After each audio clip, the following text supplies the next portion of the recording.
જીવનમાં હંમેશાને માટે સુખી થવું હોય તો સમયની સાથે ચાલવું પડે. સમયને પારખીને યોગ્ય કામ કરી લે એ જ સુખી થાય.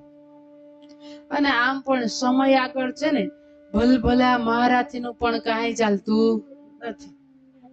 મૃત્યુનો સમય આવે તો રાજા હોય કે ભિખારી હોય, ધનવાન હોય કે ગરીબ હોય, ભણેલો હોય કે અભણ હોય, બધાને બધું જ મૂકીને જવું પડે છે. મૃત્યુનો સમય આવે ત્યાં કોઈ રોકી શકે છે? કોઈ એમ કે છે કે ભાઈ હજુ મારે થોડાક વર્ષો જીવવું છે? ત્યાં તો એમ કે હવે સમય આવી ગયો છે, હવે આપણે જવું પડશે. આ વાત ઉપરથી આપણે પણ એ સમજવાનું છે. અત્યારે આપણા હાથમાં સમય છે તો સમજી જાવ. જેટલું ભગવાનનું ભજન થાય એટલું ભગવાનનું ભજન કરી લેવું. સમય હાથમાંથી જતો રહેશે પછી કશું જ થશે. બધાને સમય છે ત્યાં જ જીવનમાં કંઈક મેળવવું હોય, ભગવાનની પ્રાપ્તિ કરવી હોય તોય પણ સમય છે ત્યાં સુધી આપણે જો ભગવાનનું ભજન કરી લઈએ. તમે બધા નથી કહેતા અમારે મંદિરે આવવું હોય પણ અમારી પાસે સમય નથી હોતો. અમારે ભગવાનનું ભજન કરવું હોય છે પણ સમય જ નથી ને.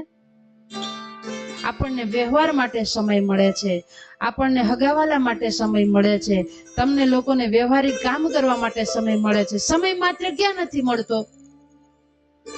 મંદિરે આવવાનું હોય ત્યાં સમય ના મળે, ભજન કરવાનું હોય ત્યાં સમય ના મળે, સભામાં આવવાનું હોય ત્યાં સમય ના મળે. બીજે ક્યાંય તમને સમય નથી મળતો એવા શબ્દનો ઉપયોગ થાય છે?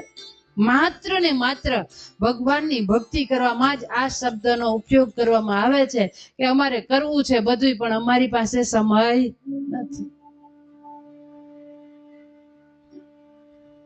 પણ જ્યારે મૃત્યુનો સમય આવી જશે ત્યારે ત્યાં આપણે એવું નહીં કહી શકીએ કે હજુ અમારે ભજન કરવાનું બાકી છે, થોડોક સમય અમને આપો તો અમે ભજન કરી લઈએ.